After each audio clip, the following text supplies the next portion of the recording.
Welcome to episode 7 of Tipple Talks. I'm joined by Rory again. And also Vlad, mate. Come on. I thought you were going to give me like an epic intro and then I wouldn't even have to say anything. Could jump right in. Welcome now, political commentator. I don't know your surname. Vlad. Vlad Adam. Adam being the family name, Vlad being the little name. And your Twitter handle. I have no idea. Vlad Adams, something like that. I don't get I think it's at Vlad_Adams. We'll put it in. Yeah, whatever. Cool. Renowned scholar on international relations, political science, and expert. And demography. And geography. Demography. Dude, don't. Okay, that's better. I study old people, babies, and refugees. It's a lot of fun. I have smile every day. Talking to us in London from Holland via Romania. Is that right? No, I'm in Sweden. You're in Sweden? Oh. Yeah. That's even better. So we international, baby. We international. But yeah, I am Romanian. Yeah, that is true. Guilty as charged.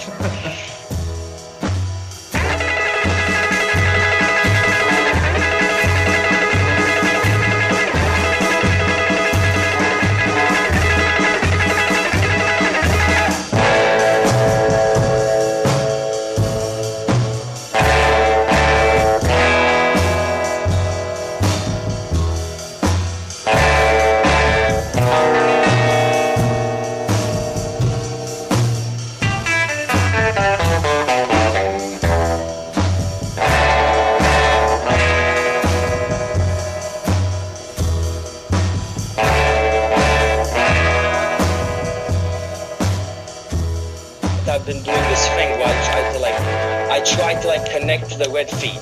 Like I've added some people from the alt-right on Facebook so I can see what they're doing, because I think that's why we're here as a species, that we're starting to refuse to listen to the other guy. I think the other guy is retarded, I see your point, but I don't want to really listen to anime Nazis, so I don't go on 4chan or anything like that. Yeah, but what's fascinating is that the anime Nazis make sense to the old people. This is the weird thing. That's what I don't get. Because it's almost like I was watching the Young Turks and Cenk Uygur. You guys know the Young Turks, right? Yeah. Cenk Uygur was making a very interesting point that these people are special snowflakes. That in reality they're special snowflakes, and that they understand their parents because they live in their basement, and they know what appeals to the older generation better than the people who went to school, who pursued a career, the yuppies, you know what I mean? Like the people who the hipsters and all these people, like the basement people who write alt-right memes, even though we think of them as these weird, furry, 4chan message board spamming dildo suckers, that they actually understand the baby boomers. Which is fascinating, because I wasn't raised by Generation Xers. I was raised by baby boomers. And I get baby boomers as well, but I couldn't design a fake news story which would appeal to them. Right. I can lie to my mom about going out on the town, but I can't sway her political views. You know what I mean? Which I find fascinating. Yeah. This is their strength. And if you follow the conspiracy theory, if you go down Alice's rabbit hole with this one, you reach something very weird and actually plausible, which is and this is stuff I've read on the internet, and it's people like me trying to figure out how the hell did this happen? How did 17-year-old pecker-faced virgins manage to convince 70-year-old retirees that Muslims celebrated 9/11 in New York? How did they do? I don't know. To me, that's the real point. And the theory is that apparently it's being coordinated by Russia. If you look at Eastern Europe, there's been a very strong pivot back to Russia. It's noticeable. If you look at Bulgaria, they've always been the sole Russophile country within the 28 EU states. But it used to be just them. Then you had Viktor Orban pop along with his weird Fidesz stuff. And we're going to get into George Soros because, like, that's also, like, it's really starting to grind my gears. Globalist. But, like, and afterwards, like, Serbia started doing its usual thing of, like, Russian alignment. And then, like, there was a brief respite when Yanukovych went down, but then Poland elected their weird Nazis. They're not Nazis. Right-wing Christians. Yeah, I was talking to some Polish people about this. Apparently, calling them Nazis is a bit insulting because they're defined more by their incompetence rather than by their malice. Right. And this seems to be like an overall trope amongst. But again, I've talked to the people I've talked to. They're blue feed people, you know, like they're young, they're liberal, they went to school. Just going back to Trump, do you think? I know that when we were studying together, you were writing about fascism, and I remember having a conversation with you about Umberto Eco's definition of fascism. But do you think that Trump is actually a fascist? Would you personally define him as a fascist?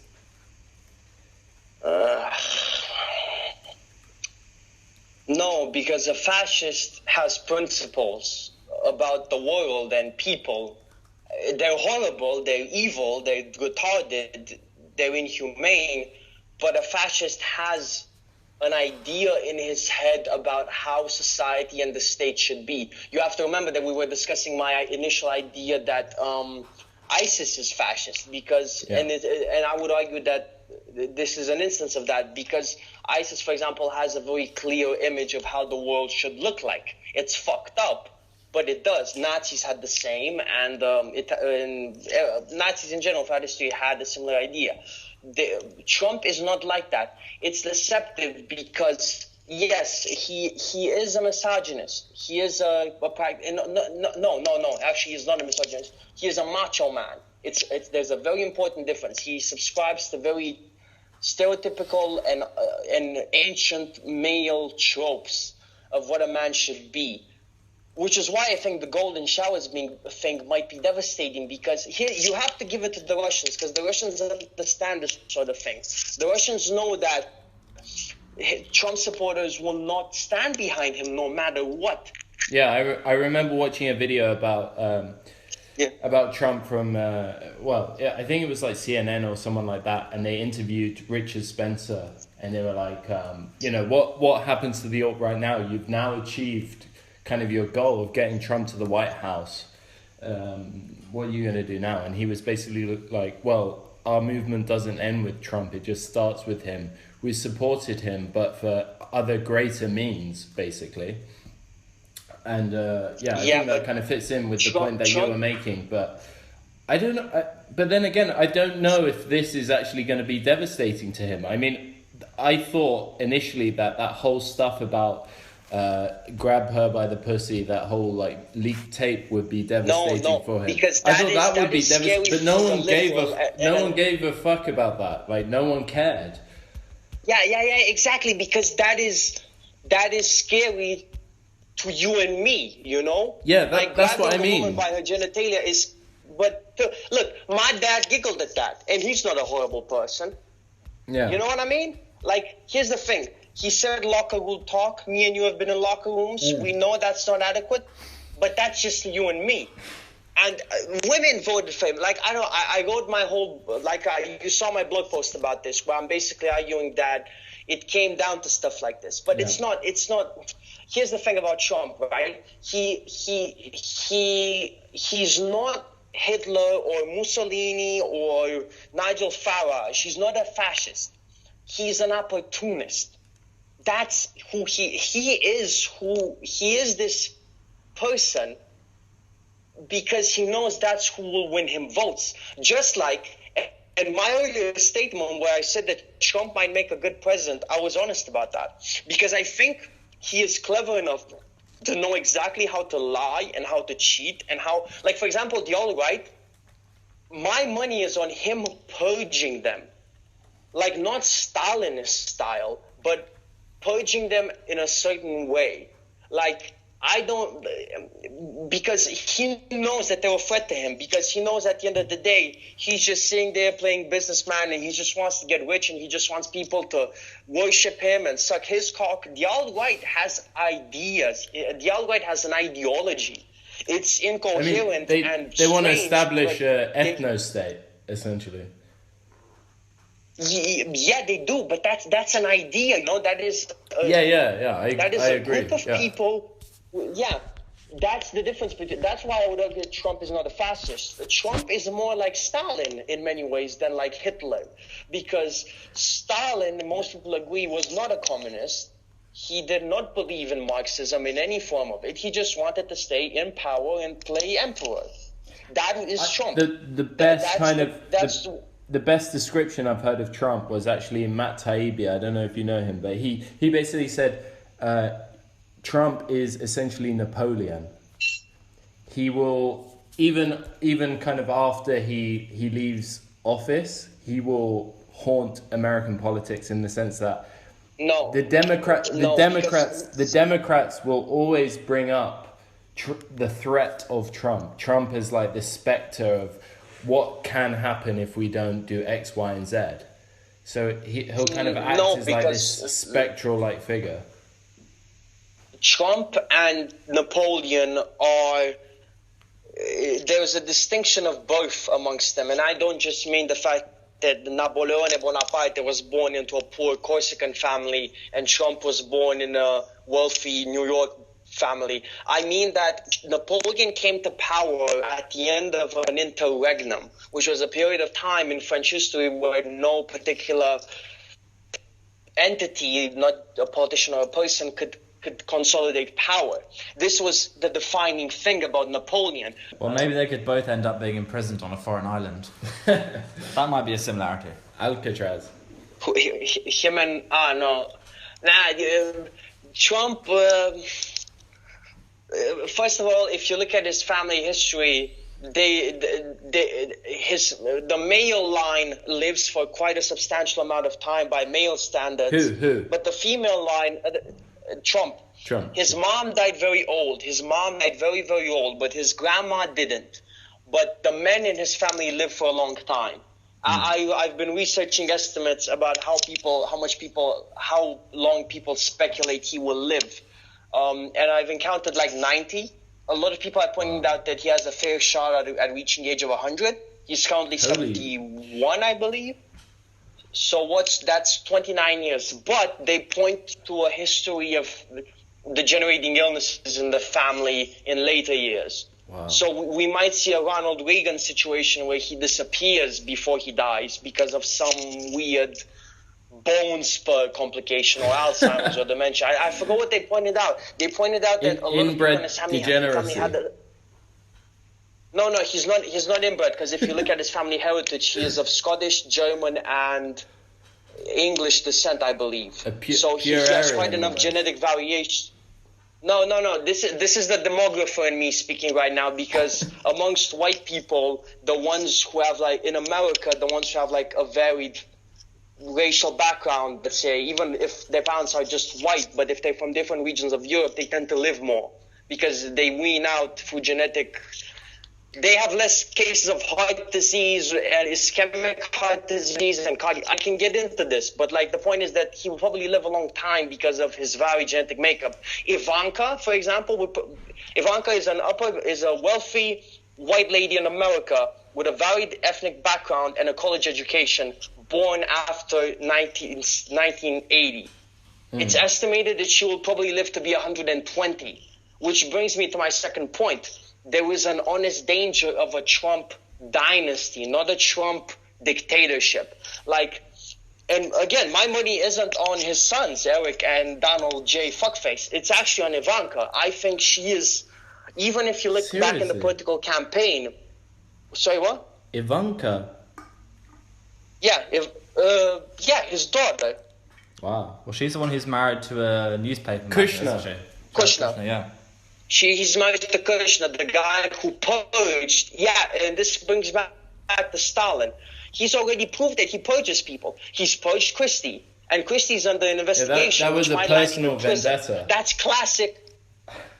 What? Personal vendetta That's for actually- Christie prosecuting his father. That's actually an interesting point, though. Yeah. Just bring it back to Christie. Yeah. Is Christie was on the first, rivals from the primaries supposed to to come lead out the to come out and line. put his voice behind Trump, and Christie, from what I can tell, has been given no position in the Trump administration when everyone thought maybe he'd get something quite high up.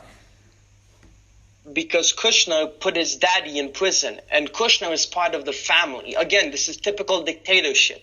Like, his inner circle is his family. He's never denied this. Everyone, like Donald Jr., Eric McHorny, Rapeface, and God, his sons do it. Like, his sons, like, my butt cheeks clench when I see them. My cavities feel endangered by those rapey dudes. They do look monstrous. Anyway, Well, they you'd better turn off the television for the next 4 years then. They are monstrous. No, beings. because here's the thing. Those two are going to disappear back into the woodwork and handle the business empire. They're going to disappear. They're going to disappear from the public eye, but they're not going to disappear from Trump. This bullshit about how there's going to be a wall between Trump and his business. Of course, every time he sees his sons, he's going to be asking, "What's going on? Have you made deals with?" This thing about the kind of the iron curtain between Trump and his business interests is absolute. Like academics from Harvard, legal academics from Harvard have said this is not robust at all, and they feel like the conflict of interest for Trump is just huge. It's unreal, but that brings me to my second point, which is how dictators consolidate power, which is what I think he will do, subconsciously or not. He'll create an inner circle which will be based around his family. And I honestly, I'm going to draw parallels right now to the Assad family in Syria, but I'm not talking about Bashar, I'm talking about Hafez. Mm-hmm. Because people know that Hafez al-Assad was not most heavily influenced by his son Bashar or Masha, the third son, or the first son, whose name I forgot. He died in a car accident. But he was actually most influenced by his youngest daughter, Bushra, who is now currently in some Gulf country running away from the war. And I think that if you draw that parallel, Ivanka fits into a really good Bushra parallel. Because we know basically from people telling us that Ivanka is actually one of the few people he listens to. And this has been time and time again confirmed. We know he's had issues with Bannon. We know they've argued. We know he has strongman Kellyanne Conway in saying certain things. We know he has issues with Carson and everyone else behind him. I actually don't know. Oh, no, Dan Scavino, the social media director. I've heard that apparently he listens to him as well. But that might be a rumor because Scavino used to be like a hotel manager. So I'm saying Scavino probably sucks his dick so much Trump can't even bother to pick on him. But Ivanka remains a constant specter of someone he actually listens to. Well, and I'm not Trump gonna said lie. about his daughter Ivanka that if she wasn't his daughter, then he said about his daughter if it wasn't his daughter, he may in fact find her a very attractive lady. Maybe even with his own daughter, he's subdued by the fact that she's attractive. Why he respects her, we don't know. There was an article in the New Yorker. It was written back in September or October, which basically pointed out the fact that before Ivanka, there was only one other woman he respected, which was his mother. So, from my mind here, maybe he's projecting that on her because her death coincided with the rise of Ivanka. I have been following Ivanka on Instagram and Facebook for about 8 years now. Okay. So I know her 8 shit. years? She has transitioned from... She has transitioned from Instagram semi-fuckface model, Paris Hilton wannabe, but she has transitioned to this actual businesswoman, which people seem to respect. What's his name? Mark Cuban, right, pointed this out. Mark Cuban had an interview, I think, for ABC or NBC, one of those things. And he pointed out the fact that, it was also that nobody respects Donald Trump. And then it was Rachel Maddow. It was MSNBC. And Maddow pointed out that you could say that about everyone in the Trump organization, to which Cuban, from what I recall, retorted, not everyone, Ivanka, and then he said some other people, but the name stuck with me. When she met with Shinzo Abe and Trump at Trump Tower, that relaxed me a little. Because, look, Stalin doesn't scare me. Hitler scares me. Mao scares me. But Stalin purged the Hitlers in his country. Now it's time for the American people to take back their future. And take it back. America became the world's dominant economy by becoming the world's dominant producer. You know that from right here, right in this plant. But then America changed its policy from promoting development in America, in America, to promoting development in other nations. With Bernie Sanders, it might come down to stuff like remember when Hillary got pneumonia? And it came after Trump for a week had been tweeting that she's dying and has AIDS and shit. With Sanders, it's going to be similar stuff. They're going to be watching every single cough Sanders comes up with. Like if Sanders sneezes funny, they will say he has fucking diabetes of the mouth or something. I'm saying don't get me wrong, Bernie Sanders is amazing, but you cannot risk it. Like, for example, I was talking to someone recently, and they were like, no, are you kidding me? Tim Kaine. And Tim Kaine, the guy who ran for vice president. They said, no, Tim Kaine would be a very good presidential choice. Sorry? Yeah, but isn't that the point? You said something, but I can't... Yeah. These kind of, bland candidates who seemingly have some sort of stable personal life are not interesting. The American public want a reality TV star. Because Trump is America's affair. Trump is like the weird 18-year-old girl with funny tattoos you met in Cancun in the summer, which you're currently fucking now, even though you're fucking her without a condom and you're probably going to get at least chlamydia or gonorrhea. But eventually, she'll start talking her female stupid shit. You'll realize you're not emotionally attached to it. You realize there's no future for this. You get no emotional satisfaction. The sex is kind of repetitive, and you cannot introduce this person to your family, your mother, your friends. What do? You go back to your boring ass wife, and that's what's going to happen with Trump. People are going to get bored of the whole scandal. It's cool. It's sexy now. It's new. It's interesting. It's like a new relationship. Word of Psycho. Eventually, they're going to get bored, and they're going to go back to stability. And when that happens, the Democrat needs to put that stability in their fucking face, and that's what will happen. They'll vote for stability again. They'll get tired. I think they're tired. They're going to be tired after 2 years, let alone 4. After 4 years, it's going to be like they're going to be coming off an ecstasy trip.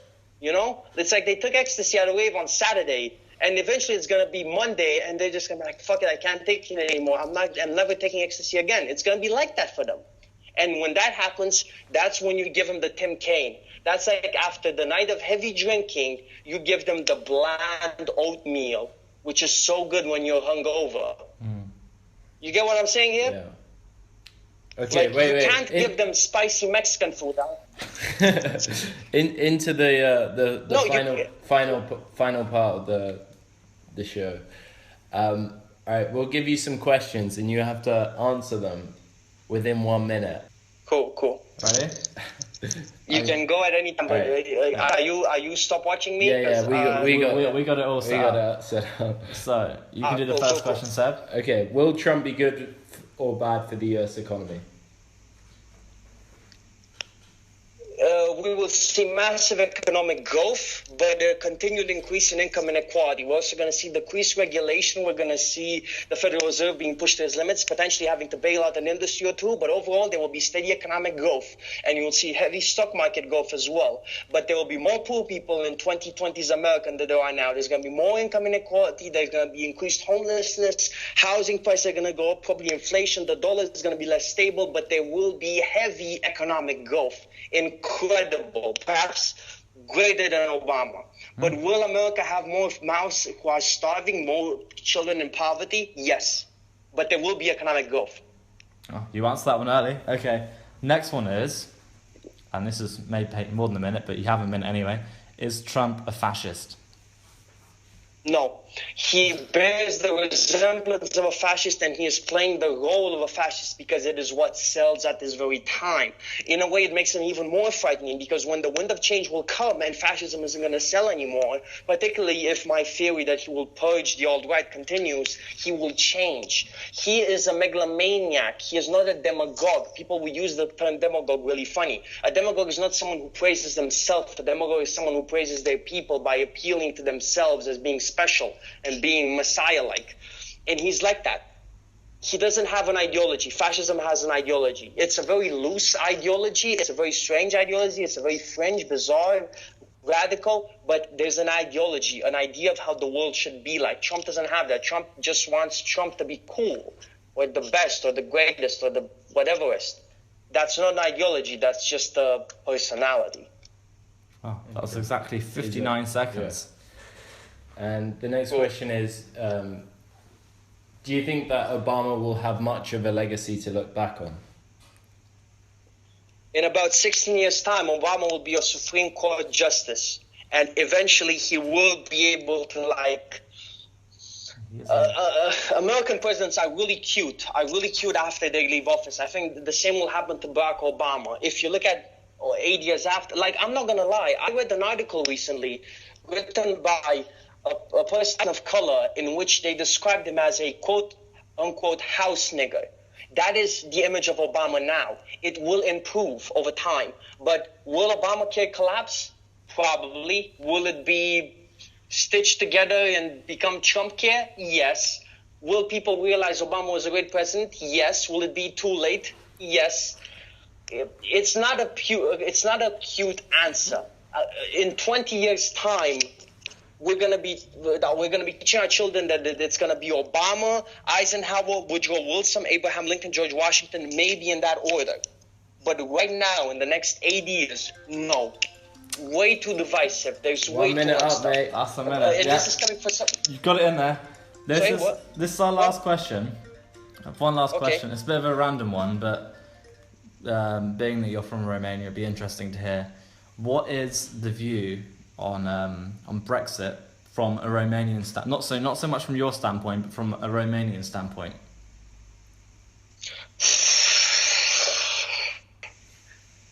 Fucking white people. Yeah, that's it. That's the view. That is the view. Because people forget that there are two Europes. There are actually four Europes at the end of the day. There is Southern, Northern, Eastern, and Western. Yeah. And for us in Eastern Europe, this is typical Western European temper tantrum, talking about stuff that doesn't matter. And then bullshit stuff maybe that's me as well, but the Western European temper tantrum is, everyone believes in that. But the general view in Romania? The general view of Romania is that it is a sign of Russia ascendant because of various reasons. It's a huge conversation, but that is the most general view. We're falling into the palms of Putin, right? We're doing what Putin wanted. Yeah. That is no one in Romania, if you stop a Romania on the street, they don't know who Nigel Farage is, they don't know who Corbyn is, they don't know who Daniel Craig, David Cameron is, but if they hear Brexit and you talk to them a little, it will come down to the Russians are back in the game. Yeah. That is how people will interpret it. Well, we could end it by saying let's hope not for too long, because Russia, I think we can all agree, Russia has had a great 2 years of ascendancy from a Russian perspective. They've taken over Crimea, they've got control of a lot of eastern Ukraine, they've been the peace brokers, if you will. Peace is a loose word in Syria. They've perhaps influenced the US elections. They've had a great 2-year run. They said that the relations between the UK and Russia are at their lowest point ever. The thing is, the way I like to look at it is, Putin, for his domestic audience, had a great run in foreign, his foreign activity. But Russia's GDP is something like $14,000 per capita. And it's going to bite soon. People in Russia are not a prosperous bunch, if you live in Moscow or St. Petersburg, then you may not feel it as much, but there will be a point when people realize that the deal they've been dealt is not great. And no matter how much of a strongman Putin is on the international stage, it doesn't change their conditions at home or their freedoms. I disagree. Yeah? Okay. I think Putin is going to stay behind the helm of power for at least another 16 years. Yeah. Afterwards, I'm not even sure he'll live for that long. And, what? Sorry? I'm not even sure he'll live for that long. I didn't... he'll probably live for a sufficient amount of time. The point is that what's frightening about Putin is not his presence, but his eventual absence.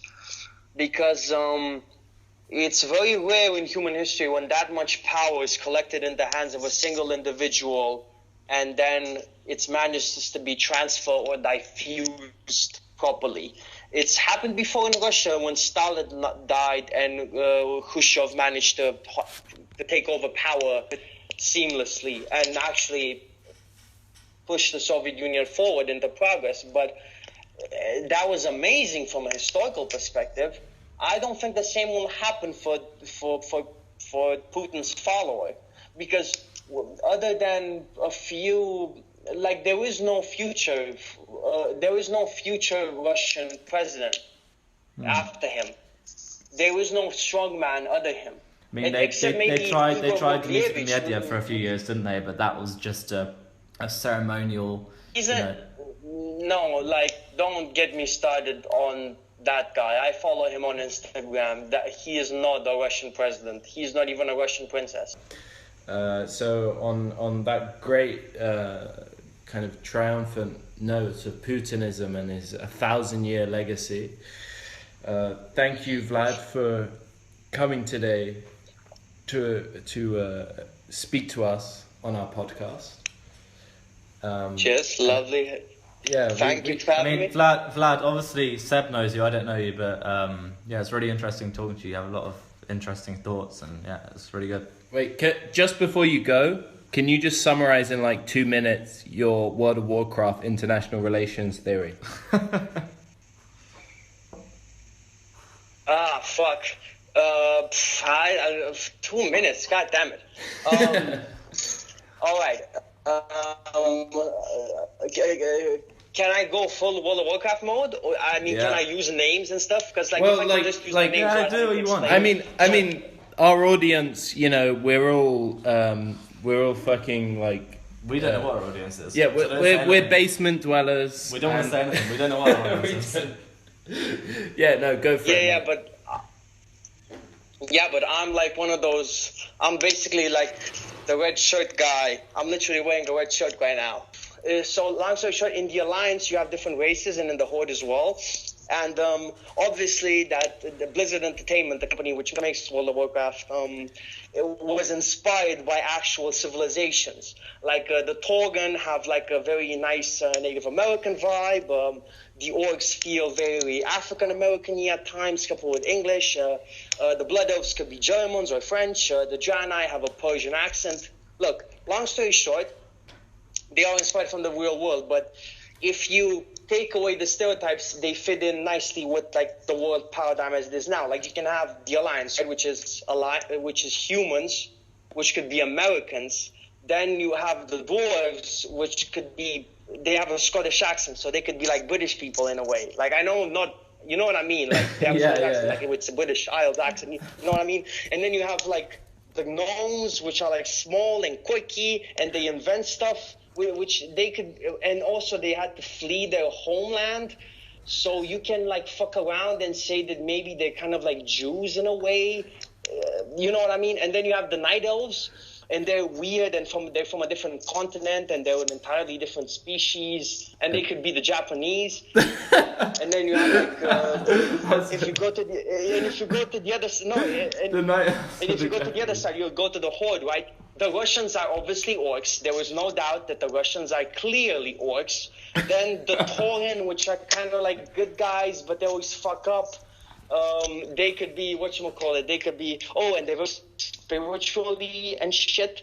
So they could be Indians, like from the subcontinent, like not casino Indians. I'm talking like red dot Indians. Your former colonial underlings. Those Indians. Right. And then you have the undead, which like have been through a massive amount of wars, but there's a lot of them. And they were kind of like a little like, I don't want to say brainwashed, but they have very similar views, which could be China, because they live in this weird polluted city. Anyway, like it makes sense if you play the game. And then the Blood Elves could be the Russians again.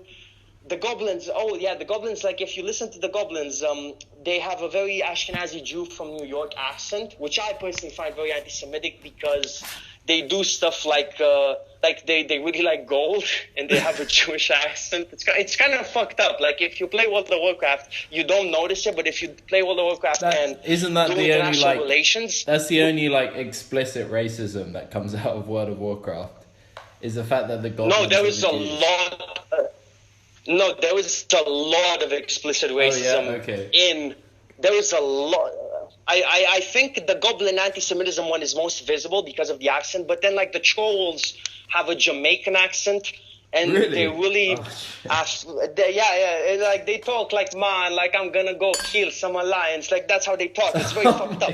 God. But like, and they're very athletic, but they're loyal, like Uncle Tom's. But they're like lazy, they don't work all the time. Like there's literally this quest. If you start playing as a troll, like for the first 20 levels, your quests involve convincing other trolls that they should work. To smoke There's a lot of it, but you notice it. You notice it when you do stuff like national relations, where you are aware of the racism. You know. Yeah. Okay, we need to stop now because like the recording's like 2 hours. Yeah, fair enough. Yeah. All right. So once more, cheers, and I'll see you later. All right, man. Take care. Good talking to you, man. It's called the flip style. I re-up on bad dreams, back up screens with 50 blocks, be up on mad schemes that he shop like Jiffy Pop. In an instant, get smoked like Winston cigarette. Bitches get ripped off like Nicorette packs. In real life, the real trife scene. Might seal one's life like assault machine. Right foe, dead up, set up like bullfight. Be blooded like will I could not white or in full flight. X, the unemotional, call me antisocial. On the run off the gun death tally commercial. Death Valley is like rehearsal to the streets to my peeps. GM, MF on the beat, rhymes is chosen like the weapons of war. Keep from stepping on my floor or delivery front door. I bring it to y'all motherfuckers, last to yours. My disaster cause hell in gas drawers. The super villain, cooler than a million. I be chillin', still quick to slice squares like Sicilian. Don't make me have to hurt them feelings. I'll ruin you in the dirt that I be doing in my dealings. Sending spirits through the ceiling, chrome peeling, dome blown within the comforts of your own home. Grown, big, wheeling and high rolling. I hold and lock, it keeps the style on my eyes swollen. Bitch, nigga, switch the style. Who massive, versatile? Who big them up, Monster Al? Who that? MF. I saw hell with them gas drawers.